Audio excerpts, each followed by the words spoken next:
शासनपति वीतराग प्रभु भगवान महावीर स्वामी के चरणों में कोटि कोटि वंदन नमन। वर्तमान आचार्य सम्राट ध्यान योगी राष्ट्र संत डॉक्टर श्री शिव मुनि जी महाराज साहब के चरणों में कोटि कोटि वंदन नमन। आगम ज्ञाता आगम पुरुष हिमाचल केसरी उपाध्याय प्रवर पूज्य गुरुदेव श्री जितेंद्र मुनि जी महाराज साहब के चरणों में कोटि कोटि वंदन नमन। ऑनलाइन एजुकेशन के प्रणेता संघ सेतु उपाध्याय प्रवर पूज्य गुरुदेव श्री रविंद्र मुनि जी महाराज साहब के चरणों में कोटि कोटि वंदन नमन। ऑनलाइन एजुकेशन में पधारे हुए सभी गुरु भगवंत एवं भगवती स्वरूपा महासाध्वियों के चरणों में कोटि कोटि वंदन नमन।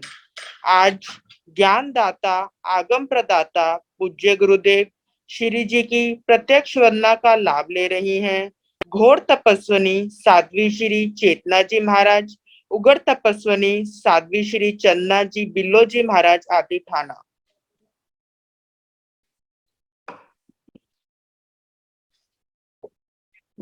Ikuto ayaginam kandiki bansami na bansami sakraya ni sammane ni kallana mangalam devyam cheyam pajasami vandami ikuto ayaginam कन्नामी नामी सत्तारमी सम्माने में कल्याण मंगलम देव्यम तेयम पद्मासम वंदामि सिद्धो आयाति आयामिनं कैरि वंदामि नामर्षामि सत्तारे में सम्माने में कल्याण मंगलम देव्यम चैत्यम शोक साता जी सबको साता है। यह आगम वाचना अविरल गति से चलती रहे, इस हेतु सभी तपस्वी अपना अपना योगदान दे रहे हैं। आज की तपस्या इस प्रकार है। शर्मनी सूर्या उत्तर भारतीय प्रवर्तनी डॉक्टर श्री सरिता जी महाराज की सुशिष्या घोर तपस्विनी डॉक्टर श्री शुभा पिंकी जी महाराज साहब उपवास। शर्मनी गौरव प्रज्ञा ज्योति डॉक्टर शिवाजी महाराज की सुशिष्या साध्वी डॉक्टर शैली जी महाराज साहब उपवास। शर्मनी गौरव प्रज्ञा ज्योति डॉक्टर शिवाजी महाराज की सुशिष्या साध्वी सुचिता जी महाराज साहब उपवास। शर्मनी गौरव प्रज्ञा ज्योति डॉक्टर शिवाजी महाराज की सुशिष्या साध्वी श्री शैलजा जी महाराज साहब उपवास। साध्वी श्री करुणा जी महाराज साहब उपवास। तप पराधिका साध्वी श्री हितांशी जी महाराज साहब उपवास। हम सभी तपस्वियों को सुख साता पूछते हैं और सभी के तप की बहुत बहुत अनुमोदना करते हैं। अब हम पूज्य गुरुदेव से करवत विनती करते हैं, प्रार्थना करते हैं कि आप अपनी अमृतमय वाणी से हम सबको लाभान्वित करें। पधारे गुरुदेव, पधारे गुरु। सुख साता गुरु जी।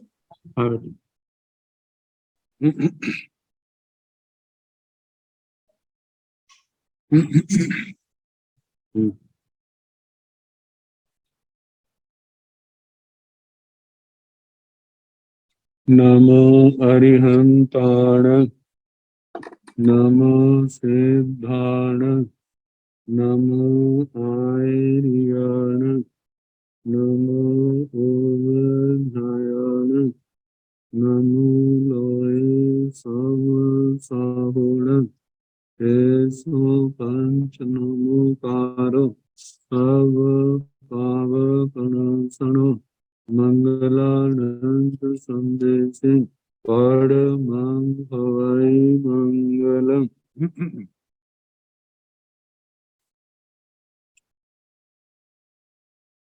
जिन शासन जिन वाणी सदा जयवंत हो, सदा अविचल मंगल हो।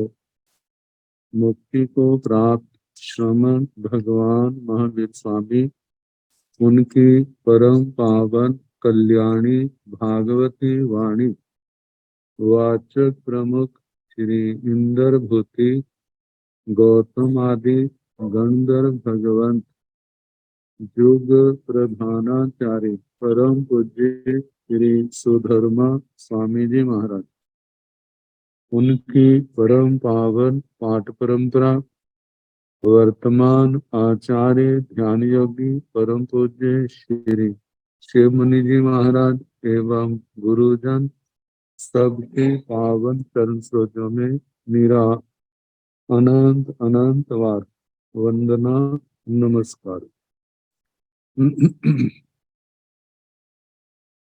आगम परिषद में विराजमान वरिष्ठ मुनिराज, अन्य मुनिवृंद, परम आदरणीय भगवती स्वरूपा महासाध्विया जी, श्री स्थानांक सूत्र की वाचना प्रारंभ है।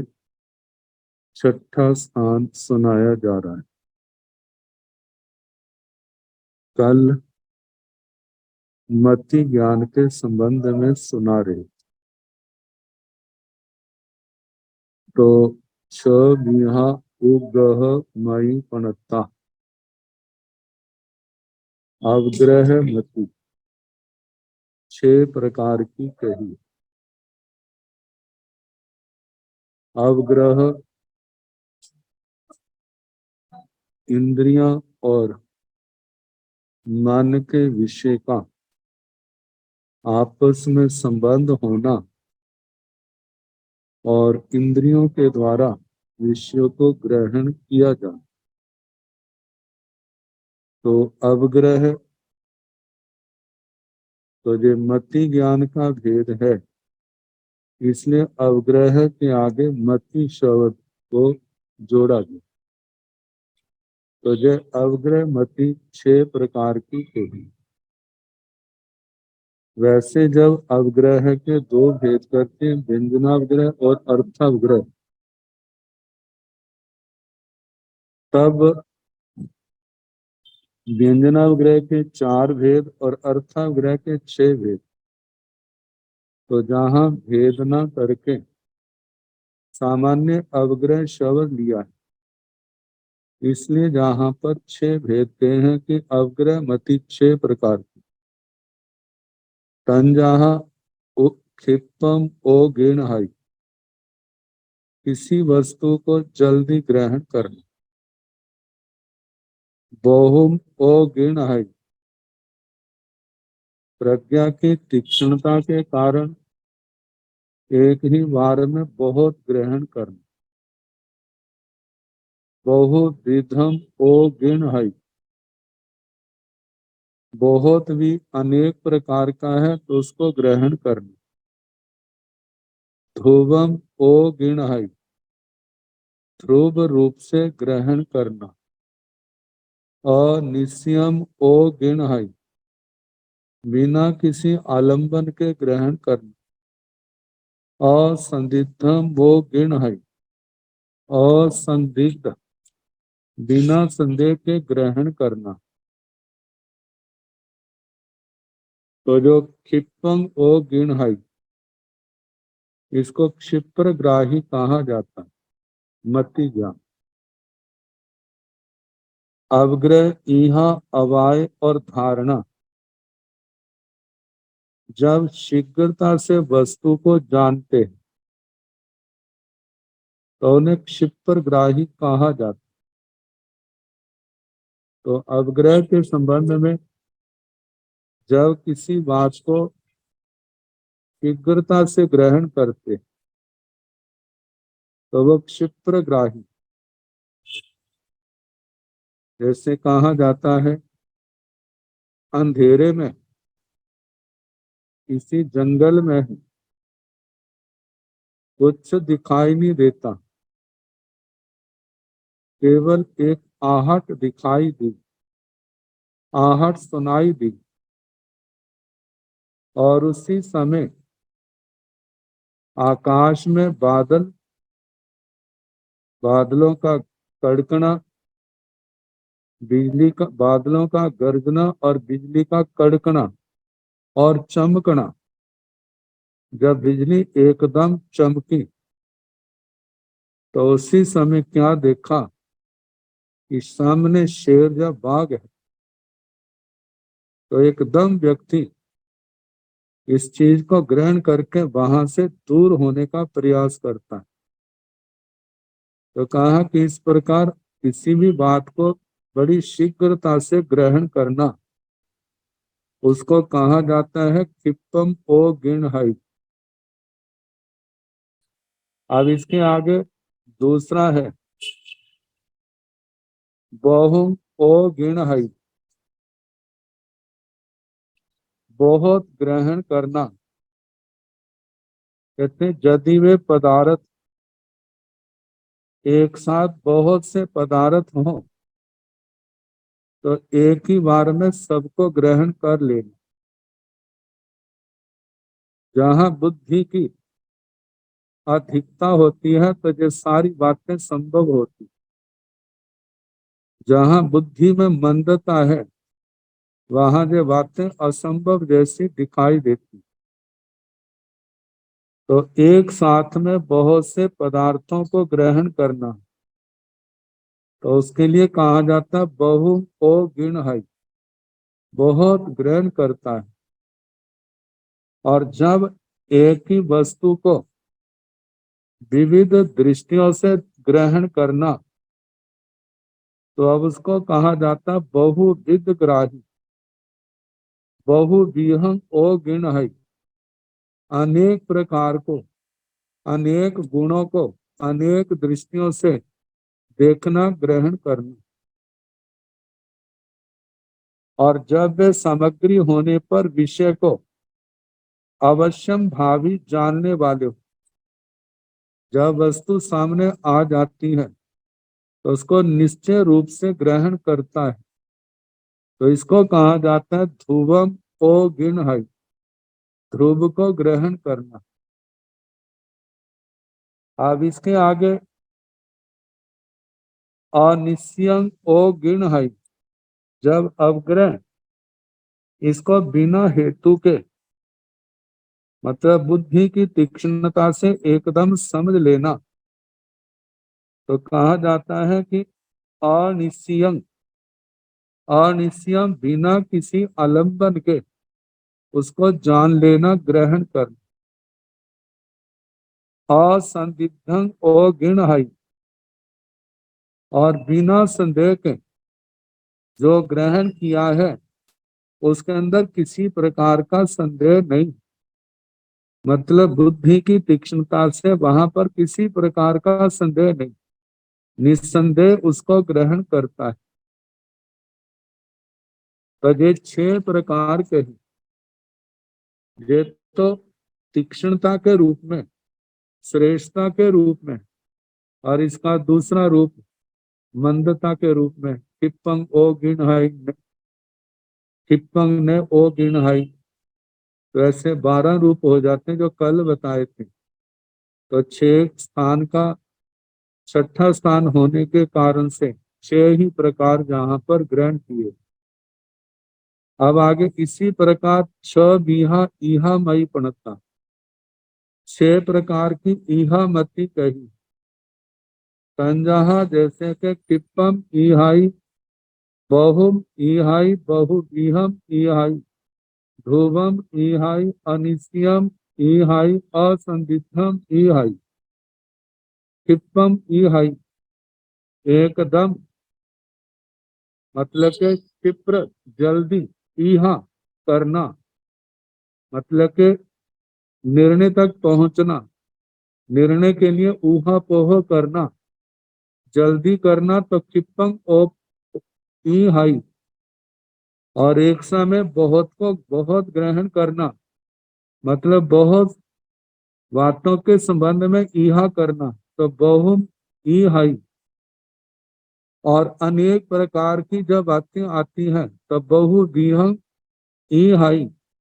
और जब ध्रुवंग मतलब ध्रुव रूप से ग्रहण करना, किसी की किसी बात के सामने होने पर उसके रूप में, उसके संबंध में ध्रुव निश्चित रूप से उसको ग्रहण करना, उसकी ईहा करना।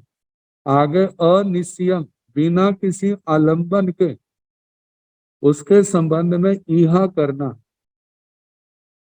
जैसे इसको सामान्य रूप से ऐसे जाना जा सकता है कि जैसे एक बिना चश्मे के पढ़ता है और एक चश्मे के साथ पढ़ता है, इसी प्रकार किसी का आलंबन लेने के लिए किसी का सहारा लेता है और एक बिना सहारे के उसके संबंध में ऊहा पोह करता है, विचार करता है। तो जो बिना साधन के करता है तो वह है अनिश्चयम ईहाई और असंदिग्धम ईहाई, जिनकी ईहा में किसी प्रकार का संदेह नहीं, मतलब असंदिग्ध रूप से ग्रह ईहा करता है। तो ऐसे 6 प्रकार की ईहा मति सब ईहा अवायमयी पणता, इसी प्रकार 6 प्रकार की अपाय मति कही। अपाय में जिस समय वस्तु का निर्णय हो जाता है, तो तन जहा जैसे के हिप्पम अवै जाव असंदिग्धम अवै, जल्दी निर्णय तक पहुंच गया है, जल्दी उसका निश्चय कर लेता है, बहुत का निश्चय करता है, बहुविध का निश्चय करता है, ध्रुव रूप से निश्चय करता है। ऐसे बिना किसी आलंबन के अनिश्चित निश्चय करता है और बिना संदेह के असंदिग्ध निश्चय करता है। आगे 6 यह धारणा पणता, धारणा 6 प्रकार की कही है। तंजहा बहु धारय, बहु विहंग धारय, पुराणं धारय, दुद्धरं धारय, अनिश्चयं धारय, असंदिग्धं धारय। धारणा के संबंध में धारणा शक्ति, कितने व्यक्ति ऐसे हैं जिनकी धारणा शक्ति कमजोर हो जाती है, याद किया भूल गए, याद किया भूल गए, याद नहीं रहता। और कितने ऐसे महानुभाव भी होते हैं, वर्षों की बात को भी बड़े अच्छे ढंग से धारण करते, उनको विस्मृत नहीं होता, भूलते नहीं। तो बताया है तंजहा बहु धारी, बहुत धारण कर लेता। कितने लोग ऐसे होते हैं, एक जैसे थोकड़े याद करना, शास्त्र याद करना, शास्त्रों के अध्ययन याद करना, बुद्धि अलग, धारणा अलग होने के कारण एक याद करते हैं, दूसरा याद करते हैं तो पहला भूल जाता, पहला याद करते हैं तो दूसरा भूल गए। मतलब बुद्धि के अंदर कमजोरी होने के कारण ऐसा होता है। लेकिन जिनका ज्ञानावरणीकरण का क्षोभम बहुत है, तो उनके पास ये पदानुसारणी लब्धियां यदि मानो पूर्ण नहीं, लेकिन कुछ रूप तो है, और उसके साथ ग्रहण शक्ति, ग्रहण शक्ति में याद करना, दूसरे की बात को समझना, और उसके आगे धारणा शक्ति, धारणा शक्ति से व्यक्ति को विस्मृत नहीं होता, भूलता नहीं है, याद रहता है। तो कहा कि बहुत धारण करता है, बहु विहंग धारे, बहुत प्रकार का धारण करता है, पुराण धारे, प्राचीन वाक्य भी उनको धारण करता है। जो कहीं सुना था, पढ़ा था, बहुत समय हो गया, उनको भी मतलब ऐसे ही धारण है जैसे आजकल की बात। दूध धरंग धारे, अब धारणा शक्ति की और भी जिनको धारण करना बड़ा मुश्किल है, उनको भी धारण कर लेता है, उनको भी समझ लेता है। तो इसके संबंध में कहा जाता है, जैसे गणित में बड़े जटिल फार्मूले, उनको जिनको समझना बड़ा मुश्किल है, उनको आसानी से धारण कर लेता है, और अपने शास्त्रों में भांगे आते हैं। तो जो प्रसंग बड़े जटिल हैं, उनको भी आसानी से धारण कर लेता है। जैसे पूर्वों का ज्ञान है, पूर्वों के समुद्र में डुबकी लगाना और जैसे जैसे आगे बढ़ता है, मतलब एक बार दो बार सुना है, याद हो गया, और याद करने के बाद अब उसका रिवीजन भी करना है। अब वो ज्ञान का क्षेत्र इतना है जिसकी हम लोग कल्पना भी नहीं कर सकते। अब यदि वो बार बार उन्हीं को दोहराने में लगा रहेगा तो आगे कैसे बढ़ेगा। तो बुद्धि की शक्ति अत्यंत विशाल होने के कारण पढ़ते भी जाते हैं, पूर्व का याद भी रहता है और आगे भी बढ़ते जाते हैं और सबको समेट कर रखते हैं। तो कहा कि जब तक ये शक्ति दुर्धर को धारण करने वाली नहीं होगी तो व्यक्ति आगे कैसे बढ़ेगा। तो पुरानी बातों को भी धारण करते हैं और दुर्धर जिनको धारण करना बड़ा मुश्किल है उनको धारण करते हैं। अनिश्यंग धारे, बिना किसी आलंबन के धारण करता है। असंदिग्धं धारे, मतलब धारण करते समय किसी प्रकार का संदेह वाली अवस्था नहीं आती, क्योंकि जब बहुत कुछ सामने आ जाता है फिर उनका आपस में जैसे खिचड़ी मिल जाती है तो ऐसे भी मिलने की संभावना होती, लेकिन किसी प्रसंग को किसी के अंदर सम्मिलित नहीं होने देना। ये तभी संभव है जब बुद्धि अत्यंत विशाल हो, जिसका क्षोभम अत्यंत प्रबल है। तो इस प्रकार ये धारणा शक्ति भी 6 प्रकार की कही है।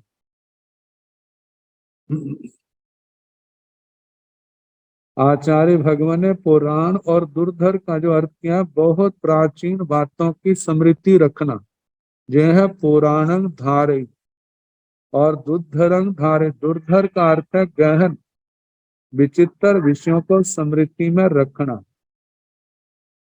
तो इस प्रकार जे छे करके 24 भेद हुए, लेकिन नंदी सूत्र के अनुसार कल आप बताया था कि आभिनिवोधि ज्ञान के 340 भेद हो जाते हैं। जैसे अवग्रह के 2 भेद, व्यंजनावग्रह, अर्थावग्रह। व्यंजनावग्रह के 4 और अर्थावग्रह के 6। 6 में 5 इंद्रियां, छठा मन, और 4 में मन और चक्षु को छोड़ देती, ऐसे जे 10 हो जाते हैं। यह अवाय धारणा के इनके भी 5 इंद्रियां, छठे मन को लेकर के 6 भेद हो जाते हैं और सारे जो 28 होते हैं। और ये जो 6 बातें कही हैं, क्षिप्रता और अक्षिप्रता, मतलब दोनों 12-12 करके ये 28 के 336 भेद हो जाते हैं और 4 प्रकार की बुद्धि मिला करके 340 भेद आभिनिवोधि ज्ञान के बन जाते हैं।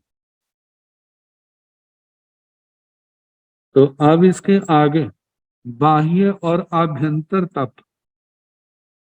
बाह्य तप,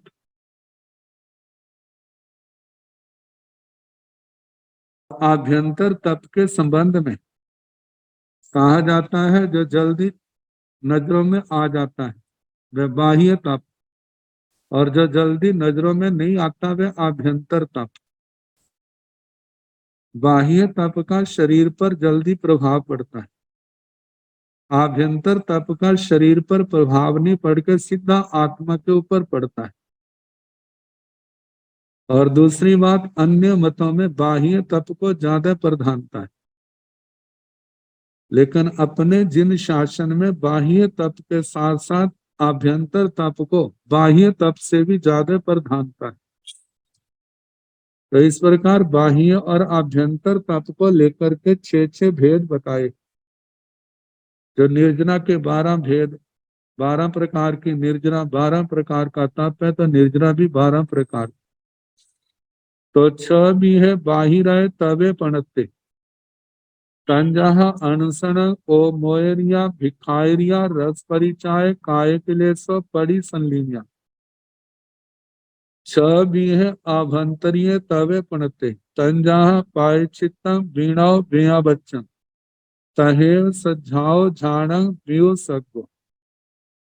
6 भी है बाहिराय तवे पणते, बाह्य तप 6 प्रकार का कहा है। तंजहा जैसे के अनुसरण, अनुसरण जैसे असन, असन का मतलब खाना आदि, और अनुसरण खाने आदि का निषेध, भोजन आदि का त्याग। तो इसके अनेक प्रकार के भेद हैं। जैसे आता है दो प्रकार का, इत्वरिक और जावत कथित। इत्वरिक का श्रेणी, प्रतर, घन, वर्ग, वर्गा वर्ग और आकिरण, ये 6 भेद हो जाते हैं। इनके आगे चल के और भेद हो जाते हैं। तो ये अनशन तप, ओमोइक और जावत की जगह इत्वरिक और जावत कथी का आजीवन, जिसमें आजीवन अनशन संथारा लिया जाता है, जिसके भट प्रत्याख्यान, इंगिनी मरण और पादपोपगमन 3 भेद आते हैं। ओमोरिया, अवमोदरी का उनोदरी, इसके भी द्रव्य और भाव को लेकर के 2 भेद चलते। द्रव्य में आहार और उपकरणों के संबंध में आता है, इनको कम करना। और भावनोद्री में कषायों को, विकारों को, इनका अल्पीकरण करना, इनको पूर्ण रूप से छोड़ना। भिखारिया, भिक्षाचरी, जिसमें अविग्रहों के साथ भिक्षा वृत्ति का वर्णन आता है। द्रव्य से, क्षेत्र से, काल से, भाव से। रस परिचय, रसों का त्याग करना। रसों का त्याग जैसे आइंबिल आदि करना, निवि आदि करना, यथा संभव रसों को छोड़ना। कायकले से, शरीर के माध्यम से कष्टों को समता से सहन करना। सर्दी सहना, गर्मी सहना और शरीर को ऐसा बनाना कि कष्ट कितने भी आए उनको हम समता से सहन कर सकें। तो शरीर के माध्यम से शारीरिक वेदनाओं को समता से सहन करने का अभ्यास करना, जिसमें नाना प्रकार के योगासनों का भी वर्णन आता है। पड़ी संलीनिया, प्रति संलीनता, जिसका इंद्रिय प्रति संलीनता, कषाय प्रति संलीनता, योग प्रति संलीनता और विविक्त शयनासन। इंद्रिय प्रति संलीनता के संबंध में इंद्रियों पर कंट्रोल करना, इंद्रियों को अपने बस में करना। जिस स्थान पर, जिस प्रसंग में इंद्रियों में चंचलता आए, उस विषय का, उस स्थान का परिहार करना, परित्याग करना। कषाय प्रति संलीनता, कषायों को उदय में नहीं आने देना। ऐसा प्रयास करें उदय में आए तो अपने विवेक से, अपने धैर्य से, अपनी समझ से उनको शांत करें। आगे योग प्रति संलीनता, अकुशल योगों का की उदीर्णा नहीं करनी। मतलब जो आरंभ समारंभ प्रधान योग है उनका परित्याग करना, और जो धर्म योग है उनकी उदीर्णा करना। विविक्त शयनासन, जो एकांत शांत स्थान है, जहां पर किसी प्रकार का कोई उपद्रव ना हो, जहां पर ज्ञान ध्यान में किसी प्रकार का अंतराय ना पड़े, ऐसे स्थानों का सेवन करना। तो ये 4 प्रकार की प्रति संलीनता है। 6 भी है अभ्यंतरीय तवे प्रणते, 6 प्रकार का अभ्यंतर तप कहाँ है। तंजाहा, जैसे के पायचित्तम, वीणव व्ययावचन, तहिल सज्जाओ, क्षाणं व्यू सको। पायचित्तम प्रायश्चित, आत्मा की शुद्धि के लिए लगे दोषों का शुद्धिकरण करना, जिसमें सूत्रों में इसके कहा जाता है 10 कारणों से व्यक्ति दोष का सेवन करता है, 10 कारणों से आलोचना शुद्ध नहीं होती, 10 गुणों वाला अपनी आलोचना करता है, 10 गुणों वाले के आगे अपनी आलोचना करनी चाहिए। और 10 प्रकार का प्रायश्चित है, वह औषध रूप जिसके लगे हुए दोषों की शुद्धि होती है, निवृत्ति होती है। तो ऐसे प्रायश्चित विनय कहा जाता, व्यवहारिक सामान्य अर्थ दूसरे का आदरमान सत्कार है, लेकिन उसमें लोकाचार में भी आता है और आध्यात्मिक क्षेत्र में भी आता है। तो जहां पर तो वही विनय तप है, जहां सम्यक ज्ञान, सम्यक दर्शन, सम्यक चारित्र है। जिस आत्मा के अंदर 5 प्रकार के आचार का पालन करते हैं, संयम तप की आराधना करते हैं, ऐसे आत्मा को श्रद्धा भक्ति के साथ उनका आदरमान सत्कार करना। और विनय के संबंध में कहा जाता है इसके मूल में 7 भेद हैं और उत्तर में 134 भेद आते हैं। ज्ञान, दर्शन, चारित्र, मन, वचन, काया और लोकोपचार, ये मूल में 7 भेद हैं और इनके उत्तर भेद 134 बन जाते हैं। आगे भियावच्छम व्ययावृत्ति कहा जाता है कैसे इस भियावृत्ति सेवा के संबंध में भी लौकिक लोकोत्तर क्षेत्र आ जाते हैं। जहाँ संसार के क्षेत्र में कोई बीमार है, कोई वृद्ध है, कोई ऐसा जरूरतमंद है, उसकी सेवा तो कहा जाता है वह तो ज्यादा करके पुण्य का कारण बन जाती है, लेकिन जब निस्वार्थ भाव से बढ़ेगा तो वहां निर्जरा की भी संभावना है। लेकिन जहां पर सम्यक ज्ञान, दर्शन, चारित्र से संपन्न आत्माएं हैं, वो वृद्ध भी हो सकती है, तपस्वी भी हो सकती है, रोगी भी हो सकती है, और उनमें आचार्य, उपाध्याय, स्थविर, कुल, गण, संघ, क्रियापात्री, साधर्मी, नव दीक्षित, गलान, इनकी जब बिना गलानी के कोई सेवा करता है तो ये महानिर्जरा महापर्यवसान का कारण बनती है। तहेव सज्जाओ। इसी प्रकार स्वाध्याय के संबंध में कहना स्वाध्याय अपने आगम शास्त्रों का जिससे आत्मा को तत्व ज्ञान की प्राप्ति हो, वाचना, पृच्छना, परिवर्तना, अनुप्रेक्षा, धर्म कथा के माध्यम से आगम वाणी का श्रद्धा भक्ति पूर्वक उपधान तप के साथ इसका अध्ययन करना।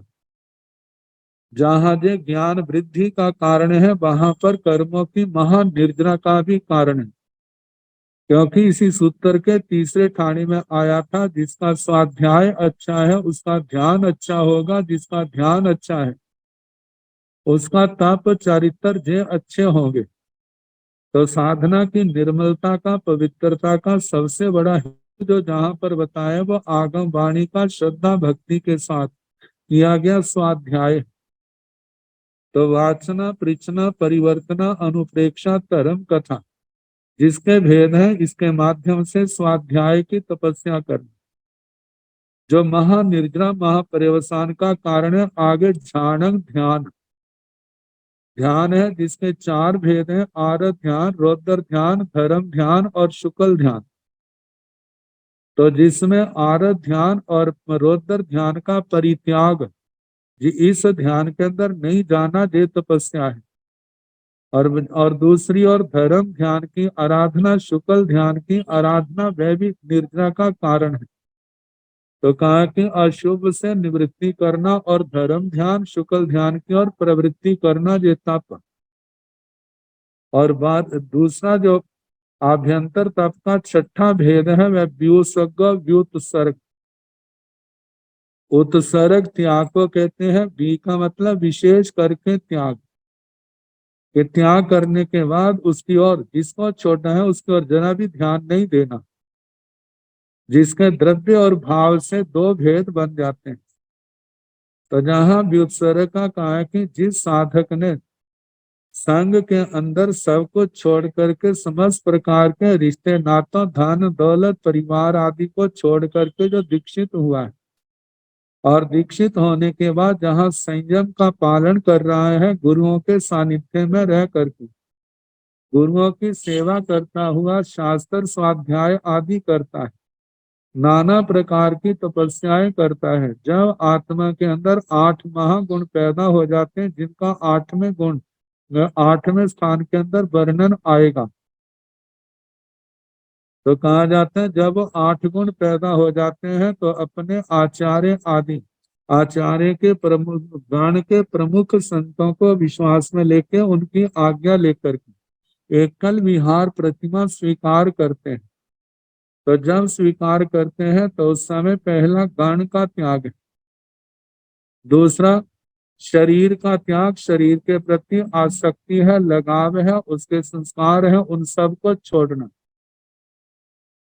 तीसरा उपदी का त्याग, जब देखता मैं उपदी के बिना रह सकता हूं तो उपदी का भी त्याग कर देते हैं। और इसके अंदर तपस्या तो विशेष होती है, लेकिन जब देखते हैं हमारा जीवन अब ज्यादा नहीं लगता तो वो अनशन के द्वारा चारों आहार का त्याग करके समाधि मरण को प्राप्त करते हैं। गान शरीर उपदी आहार, ये चार भेद इसके व्युत्सर्ग के, द्रव्य व्युत्सर्ग के भेद हैं।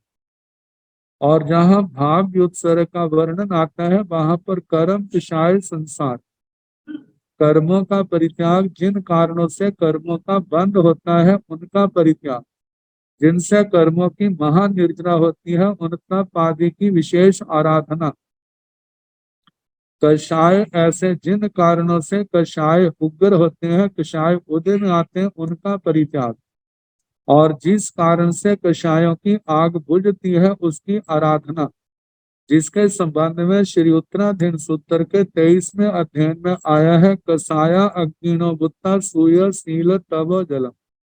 कषाय आग है तो श्रुत, शील और तप की आराधना, ये जो तीनों है ये पानी का रूप है। इनका आराधन करने से, पालन करने से कषायों की आग शांत होती। तो ऐसा करना क्या है, कषाय व्युत्सर्ग। आगे कर्म व्युत्सर्ग। कर्म व्युत्सर्ग का मतलब जो भाव में आता है कि जिन क्रियाओं के करने से कर्मों का बंध होता है उनका परित्याग।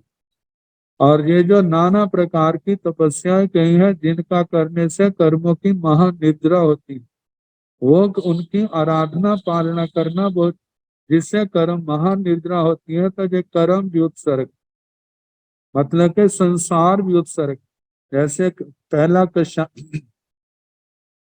कर्म का आया, कषाय का आया, संसार का, संसार व्युत्सर्ग कर्म और उसके साथ कषाय। तो इनके जिनके कारण से इनकी वृद्धि होती है उनका परित्याग, और इनका जिससे ह्रास होता है, जिस शक्ति खत्म होती है, जिससे संसार वृद्धि होती है, तो इनका परित्याग करना। कर्म, कषाय, संसार के तीन प्रकार का जो भाव व्युत्सर्ग। तो इस प्रकार आभ्यंतर तप के 6 भेद हुए, प्रायश्चित, विनय, व्यावृत्ति, स्वाध्याय, ध्यान, व्युत्सर्ग।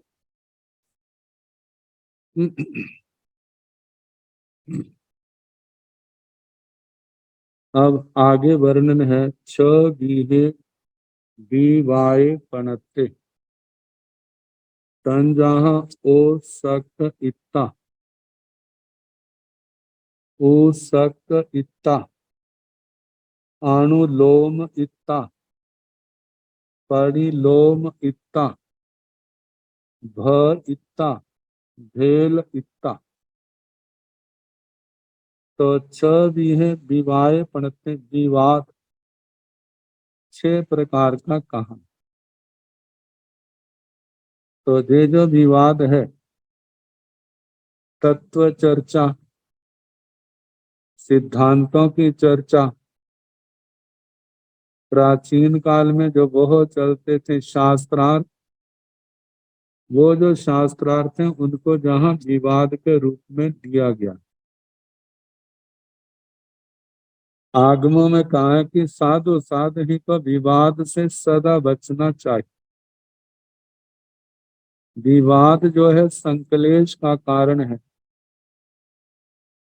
और विवाद में दूसरे को पराजित और स्वयं जीतने की और दूसरे को पराजित करने की भावना रहती।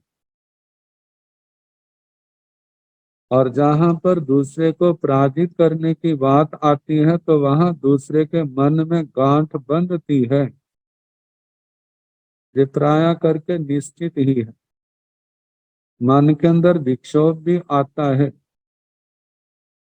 तो कहा जाता है साधु साध्वी को इनसे बचना चाहिए।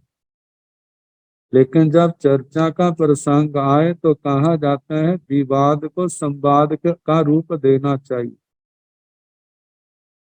संवाद में जिसमें धर्म चर्चा, जिसमें तत्व ज्ञान की वृद्धि हो, जैसे जिसका बड़ा सुंदर रूप हमारे सामने श्री उत्तराधीन सूत्र का 23वां अध्ययन आता है, और उसके साथ प्रश्नोत्तर के रूप में देखा जाए तो राज प्रश्न सूत्र का आचार्य श्री केशी शर्मा जी का और राजा परदेसी का आता है। और हमारी साधुता की सफलता इसमें है कि विवाद में न पढ़ करके तत्व का यथार्थ हम वर्णन करें, जैसे राजा श्रेणी का और उसके साथ अनाथी मुनि जी का जो संवाद आता है, भगवती सूत्र में कालोदाई जी का और साथ में मंडूक श्रावक का वर्णन आता है। कहते आचार्य श्री गौतम स्वामी का अन्य तीर्थियों के साथ आता है, स्थविरों का अन्य तीर्थियों के साथ वो संवाद आते हैं, जिसमें तत्व का निर्णय होता था और जो सत्य होता था उसको खुशी से अपनाते थे। तो संवाद जो है वो क्लेशों को खत्म करने वाला है, बैर विरोध को दूर करने वाला है, सौहार्द को फैलाने वाला है। लेकिन जहाँ पक्ष पक्ष में विवाद पड़ जाता है तो वहां पर ये बैर विरोध बढ़ते ही और बढ़ते बढ़ते कितने भयानक रूप बन जाते हैं। जब इतिहास को देखते हैं तो सामने आ जाते हैं वो सारे दृश्य की कैसा कैसा रूप चलता था। तो फिर भी कहा कि यदि ऐसा विवाद हो तो विवाद करने के कैसे कैसे ढंग, क्या क्या किया जाता है, तो उसको शास्त्रकारों ने 6 प्रकार का रूप दिया। तंज छ बीहे विवाह पणते, विवाद 6 प्रकार का कहा गया है। तंजाहा जैसे कि ओ सक इक्ता, ओ सक इक्ता मानो किसी समय विवाद हो रहा है और एक व्यक्ति जो है उसका स्पष्ट उत्तर नहीं दे सका, तो उसके उत्तर को ढूंढने के लिए कुछ समय का अवकाश मांग लेता है। तो कहते हैं प्रस्तुत विवाद को स्थगित कर पुनः तैयारी के करके विवाद करना, ये पहला है। दूसरा है उस का इक्ता, उचित अवसर आने पर विवाद के लिए उत्सुक रहना। तो विवाद करने वाले को अपने दर्शन का, दूसरे के दर्शनों का, सिद्धांतों का गंभीर अध्ययन करना पड़ता है। कहाँ कहाँ किसके अंदर क्या क्या कमियां हैं, कैसे हैं, क्योंकि कमियों को ही उजागर करके और अपने गुणों को प्रकट करके वह जीत का सेहरा डाल पहन सकता है, अन्यथा भी पराजय का ही मुंह देखना पड़ेगा। तो तीसरा है अनुलोम इत्ता। अनुलोम इत्ता जो विवाद के अध्यक्ष हैं, जिन्होंने निर्णय देना है पक्ष विपक्ष का, उनको अपने विनम्रता से, अपनी शालीनता से, अपने व्यवहार से उनको अपने अनुकूल करना। आगे आता है पड़ी लोमयिता। कई ऐसे विवाद करने वाले होते हैं जो समर्थ होते हैं, किसी प्रकार की विपरीत परिस्थिति आने पर उसका उसका समाधान करने में सक्षम होते हैं, तो कह देते हैं कि अपने अपने ही व्यवहार से दूसरों को अपने विपरीत कर लेना और बाद में अपनी योग्यता के अनुसार उनको अनुकूल भी कर लेते हैं। भाईता, भाईता के संबंध में कहा है कि अध्यक्षों की सेवा करके उनको अपने अनुकूल करके फिर विवाद प्रारंभ करना। और भेलयिता आता है कि जो निर्णय करने वाले उस निर्णायक मंडल में अपने पक्ष के व्यक्तियों को डालना, जिसके कारण से विवाद का जो निर्णय वो अपने हक में अपने अपने अनुसार हो। तो इस प्रकार 6 प्रकार का जो विवाद कहा है। तो पहला ओसका इतना स्वर्णाक्षर की प्रतीक्षा करते हुए विलंब करके विवाद करना, क्योंकि जिन जिन प्रसंगों पर चर्चा करनी है तो उसमें अच्छी तरह अध्ययन कर ले ताकि दूसरों के प्रश्नों का उत्तर अच्छे ढंग से दिया जा सके। दूसरा उत्साहिता, अच्छा अवसर पाकर बड़ी उत्सुकता के साथ विवाद करने के लिए प्रवृत्त होना। प्रतिवादी ऐसा ही प्रतिवादी की मान्यता को ही अपनी मान्यता मानकर पहले उसका पक्ष प्रस्तुत करना, फिर उसके बाद उसका खंडन करना। अनुलोम इतना प्रतिपक्षी को या मध्यस्थ एवं सभ्यों को साम दाम आदि नीति से अनुकूल करके पहले प्रतिपक्षी का पक्ष ग्रहण करके फिर विवाद में प्रवृत्त होना, उनका खंडन निराकरण करना। और बड़ी लोमयता अपने विद्या आदि के बल से सामर्थ्य से प्रतिवादी को चुनौती देते हुए अध्यक्ष एवं प्रतिपक्षी को प्रतिकूल बना करके फिर विवाद करना, भयता निर्णायकों की स्तुति एवं सेवा आदि के द्वारा अपने पक्ष का समर्थन प्राप्त करके अपने विजय सिद्धि के लिए विवाद करना, और भेलयता किसी भी उपाय से निर्णायकों को प्रतिपक्षी का विरोधी बना करके विवाद करना, या अपने लोगों को उसके उनके अंदर मिला करके अपने, ताकि निर्णय के समय बहुमत अपने पक्ष में हो, तो ऐसा करके फिर विवाद शुरू करना।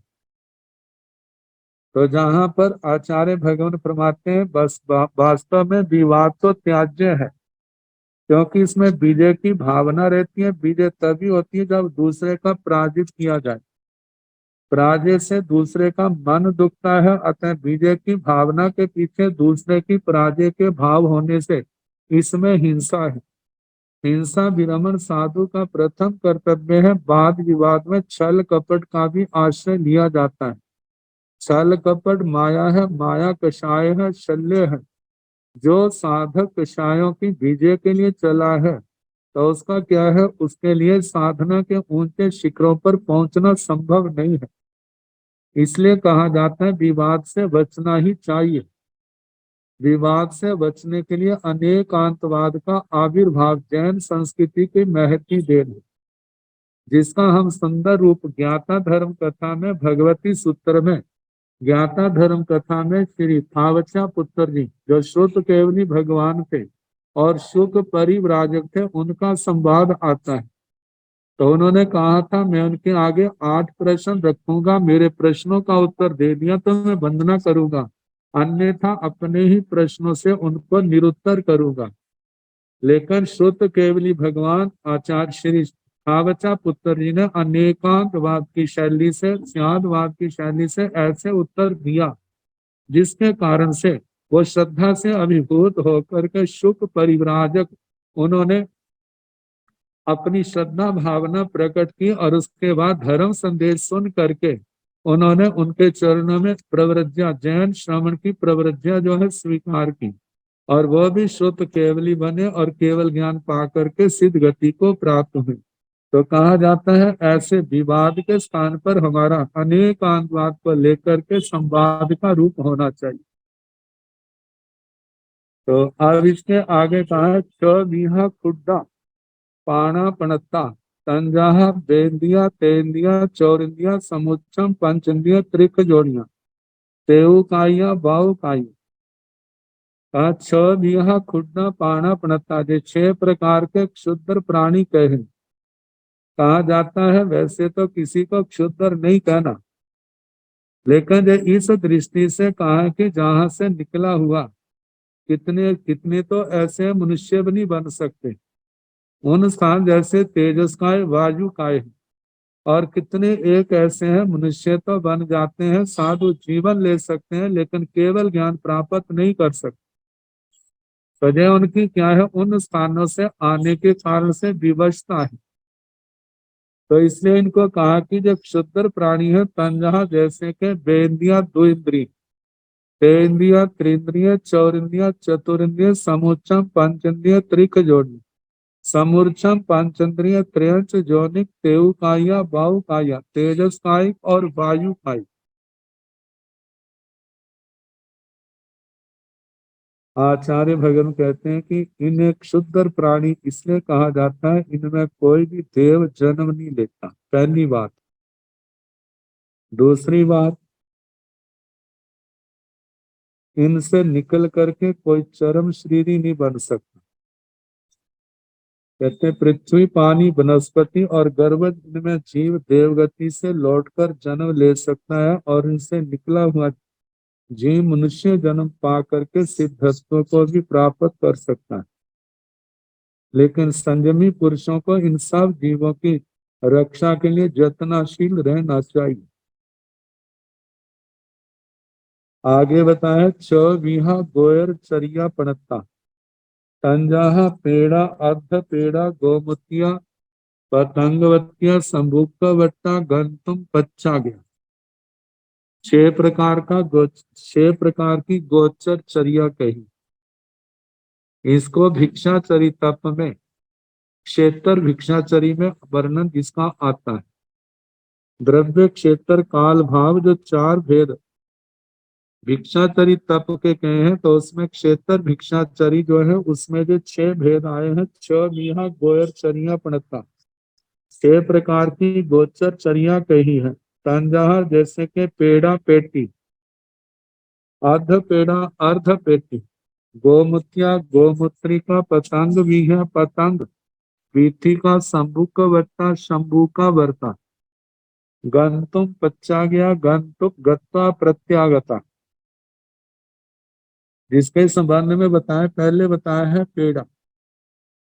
पेटा जैसे पेटी 4 कोणों वाली होती है, वैसे ही साधु ग्राम या घर आदि को, मतलब कि जहां भी रहता है वहां पर घरों की आकृति पेटी के समान बना करके, और जैसे पेटी के 4 किनारे ऐसे चारों किनारों में घूमना, 4 कोणों में विभाजित करके मध्य के घरों को छोड़ता हुआ साम श्रेणी से जब चारों दिशाओं में गोचरी के लिए विचरता है, तब में पेटा गोचरी कहलाती है। अर्ध पेटा, पेटी की तरह 4 भागों वाला जो क्षेत्र या घर है, उसके आधे में जो साधु भिक्षा के निमित्त भ्रमण करता हुआ गोचरी करता है, वह अर्ध पेटा गोचरी कहलाती है।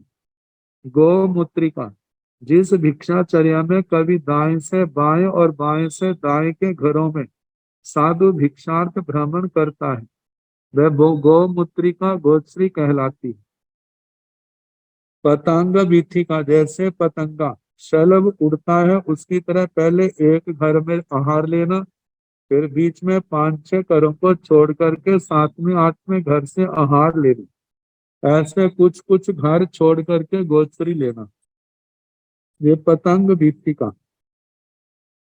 शंखावर्ता, जैसे शंख में गोल आवर्त होते हैं, वैसे ही जो साधु एक घर गली के अंदर और दूसरा घर गली से बाहर इस क्रम से भिक्षा ग्रहण करता है, वह शंखावर्ता गोचरी कही जाती है।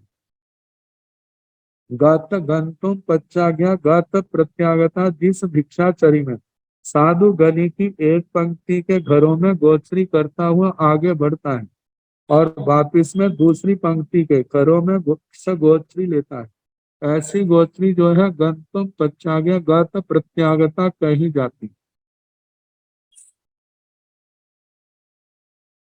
अब इसके आगे अपक्रांत महानरक, वे नरकावास जहाँ पर महावेदना होती, और इनके संबंध में कहा जाता है जिस जिस नरक के बताए उससे दक्षिण दिशा की ओर, क्योंकि उत्तर दिशा की अपेक्षा से दक्षिण दिशा में भारी कर्मी जीव जाते हैं।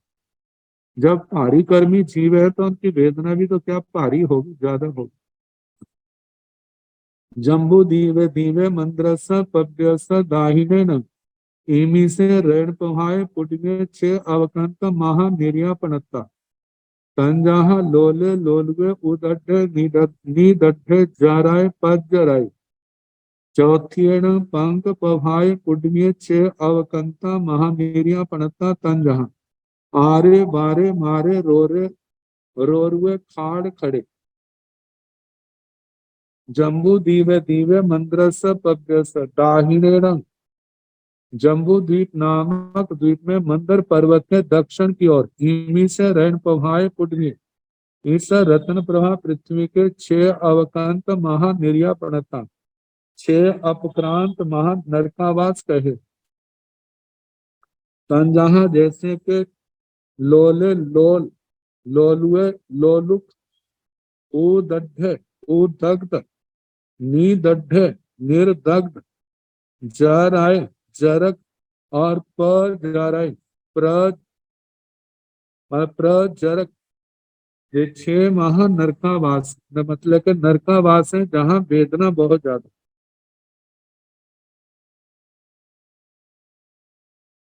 चौथी पंख बहाय पुण्य 6 अवकंता महा नर्यापणता, चौथी पंख प्रभा पृथ्वी में 6 अपक्रांत महा नरकावास कहे।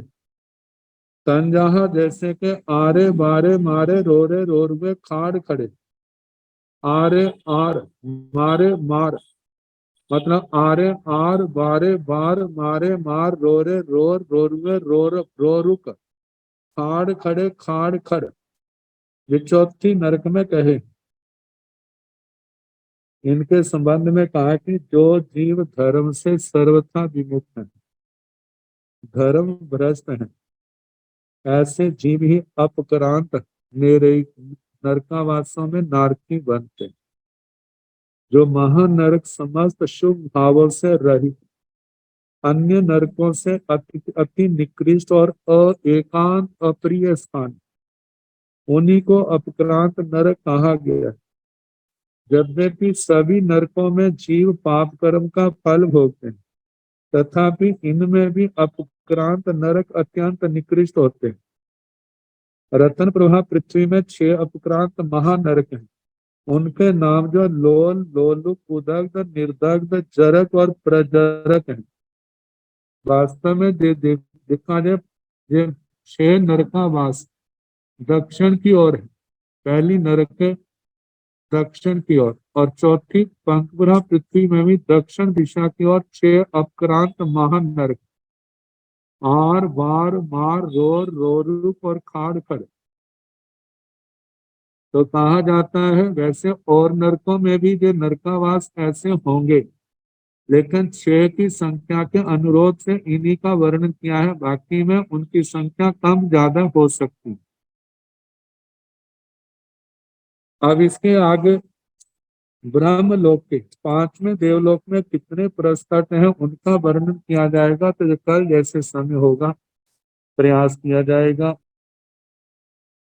नमो अरिहंताण, नमो सिद्धाण, नमो आयर्याण, नमो ओवझायाण, नमो लोये संसाहोण, तेसो पंथ नमो कारो, सब पाव प्रणोसनो, मंगलानंद संदेश पड़ हवाई मंगलम, तारि मंगलम, अरिहंता मंगलम, सिद्धा मंगलम, साहु मंगलम, केवली पुनतो धम्मो मंगलम, चतारि लोकोत्तम, अरिहंता लोकोत्तम, सिद्धा लोकोत्तम, साहु लोकोत्तम, केवली पुनतो धम्मो लोकोत्तम, चतारि शरणं प्रवज्जामि, अरिहन्ते शरणं प्रवज्जामि, सिद्धे शरणं प्रवज्जामि,